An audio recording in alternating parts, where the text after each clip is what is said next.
Des Bec BD a enquêté sur leur génie comique. Vous êtes diplômé des Beaux-Arts de Paris en arts plastiques. Non, c'est pas moi, c'est Régis. Ok. Donc, ça vous embête pas de faire semblant d'être con alors que vous ne l'êtes pas du tout? Oh oh. Bien entendu. Poil au nez. J'essaie de foutre ma merde, hein.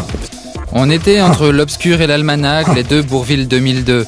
On étudiait le visage si mobile et drôle de Las Palais, cette respiration de l'œil qui hésite, mais il ne se livrait pas. Oh là là. C'est vraiment une fête de la comédie. Une fête. Je vais faire pipi, reine d'Égypte.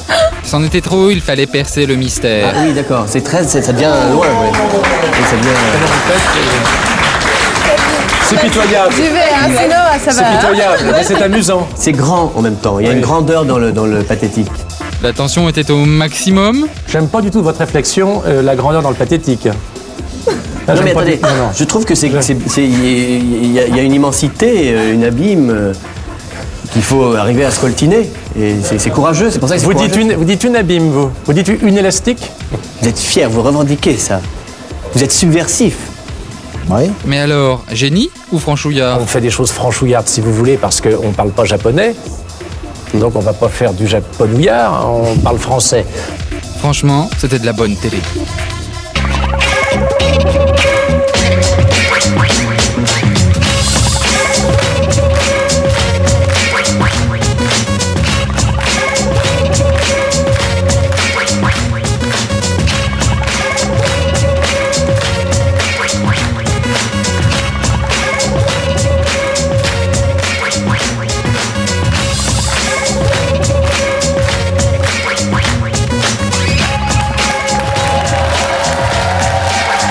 Bonsoir, mais oui, c'est l'Hyper Show sur Canal Positif, une émission gratuite que vous pouvez offrir en cadeau. Pensez-y, c'est bientôt la fête des mères, mais c'est aussi un cadeau pour toi, Elisabeth Butterfly. C'est aussi un cadeau pour toi, cher public. Et c'est aussi bien évidemment un cadeau pour Frédéric Bec BD.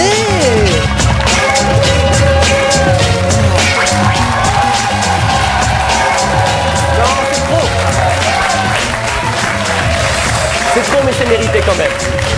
Hyper bonsoir, nous recevons ce soir Inès de la Fressange, ex-mannequin égérie de Chanel, qui publie un livre qui s'intitule Profession mannequin, et Ronan Keating, un ex-membre du boys band Boyzone, qui s'est lancé dans une carrière solo. Alors c'est peut-être la première fois que nous recevons des invités qui ont une profession que nous n'aurions jamais pu objectivement exercer, ni toi, Frédéric, ni moi. Bah pourquoi ça? Je vois pas pourquoi tu dis ça, c'est pas très gentil ça. Non, c'est vrai, on n'aurait jamais pu être mannequin. Toi, Frédéric, pour des raisons de...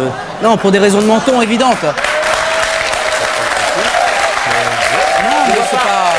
Il n'y a pas de raison d'applaudir à ce moment-là. C'est simplement un petit peu de lucidité. Donc toi pour des raisons de menton et moi pour des raisons évidentes de taille. Et puis... Ça c'est vrai, ça Voilà. c'est vrai. Là on applaudit, là on applaudit. Là,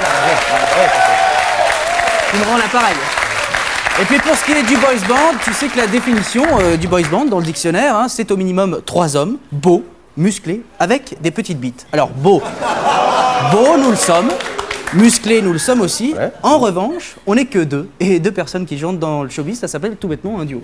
Oui, ça c'est vrai, c'est vrai. Et voilà pourquoi nous sommes heureux de recevoir des invités qui vont nous éclairer sur leur profession. Et je vous demande d'accueillir la divine Inès de la Fressange.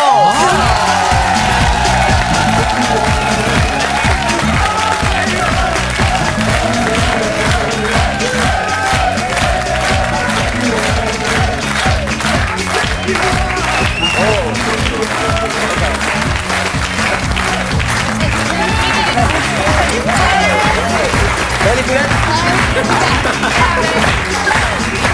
Viens.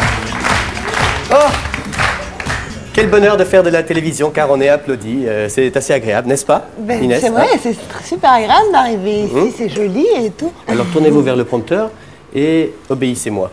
Ah oui, il faut que je lise, c'est ça? Voilà. Bonsoir, je suis Inès de la Fressange, je suis un mannequin Hachette Littérature. Alors, je viens de sortir un livre, Nul n'est parfait, ben voilà, sur ma vie, et c'est quelque chose. En fait, Fabrice Lucchini pourrait faire des lectures à voix haute de mon livre, ça c'est vrai. Ça remplirait des théâtres pendant des années. Il faudrait qu'il se maquille un peu plus juste. Ce sont les aventures de Marie-Chantal, puissance 120 000. T'aurais pu mettre en euros. C'est rocambolesque et abracadabrant. Je suis une révolutionnaire. C'est marqué, hein. Avant, les filles prenaient des poses super sérieuses, de bourgeasses. Je crois que c'est un mélange de bourgeoise et pétasse. Hein. Ouais. Jonathan.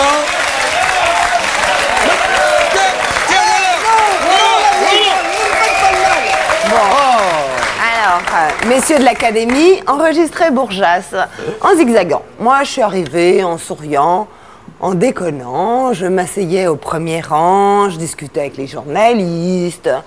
Le tout avec un prompteur, c'est de faire semblant de ne pas le lire. Oui, mais vous y arrivez très bien. J'aurais pu créer une secte au Japon, tellement les Japonais m'adorent. Je raconte mes années Karl Lagerfeld, mes années fric, mes années froc, t'aurais pu dire aussi, mon appart au Palais Royal. J'étais le premier mannequin à 1 million de francs l'année, 1 million par an. Maintenant, dans le milieu, c'est ridicule. Et ah ouais, ça fait pitié. Maintenant, un super modèle comme Gisèle Bündchen gagne plus que ça pour péter sur une toile cinérée le matin. Voilà. Cela dit, j'ai 45 ans et le mot que tu cherches, c'est sublime. Ah, c'est beau, il Allez, un rapide coup d'œil sur tout ce qu'on peut acheter aujourd'hui dans le monde. On se retrouve juste après avec la belle Inès.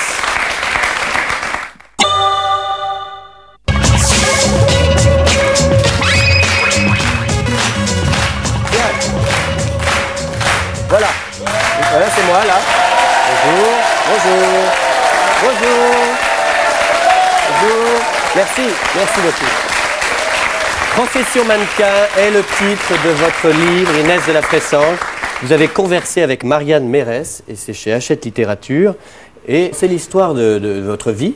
Et moi, je la résumerai d'une façon romanesque en disant que c'est une petite fille gâtée qui se retrouve dans un milieu très protégé, qui est celui de la mode, et qui réussit jusqu'au jour où le business la licencie et tout d'un coup lui prend son nom, lui vole son nom. Est-ce que j'ai résumé votre vie en une phrase ? C'est rapide, mais c'est un peu ça. Sauf que je précise quand même que ça marchait pas au début, des trucs comme ça. Non, moi je me disais que le titre, évidemment comme c'est une collection, maintenant je comprends mieux, mais moi j'aurais suggéré un autre titre, genre Mannequin quoi avec cerveau. Oh, c'est gentil. Hein?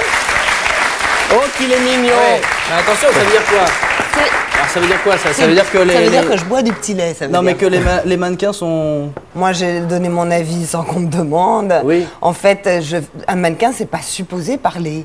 Et c'est supposé se taire. C'est pas sois belle et tais-toi, c'est habille-toi et tais-toi. Parce que dans le bouquin, vous citez Corinne Copson qui vous a dit un jour, mais toi tu es intelligente, comment ça se fait que tu sois mannequin? Je sais pas, j'ai pas l'impression d'avoir tant de cerveau que ça, mais c'est simplement quand on arrive et qu'on dit la palissade, quand on est mannequin, les gens sont surpris.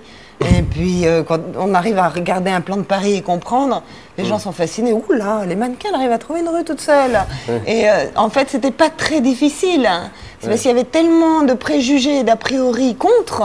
Et moi je crois que c'était aussi une question d'allure et de fraîcheur. C'est-à-dire que vous aviez une sorte de côté souriant, je m'en foutiste. En fait aussi, c'était parce que j'étais pas professionnelle, j'étais intimidée. Alors je marchais un peu en zigzag et puis je me grattais la tête et les gens après pensaient que c'était un style, quoi. Ouais. Mais c'était juste du non-professionnalisme. Me que nenni, regardez, Me que nenni. regardez ces images. Voilà, vous voyez? Alors, est-ce que vous appelez ça zigzaguer? Non, non, il n'y a pas mais, zigzag. non, mais alors ça, c'était le premier défilé de... Il n'y a pas zigzag.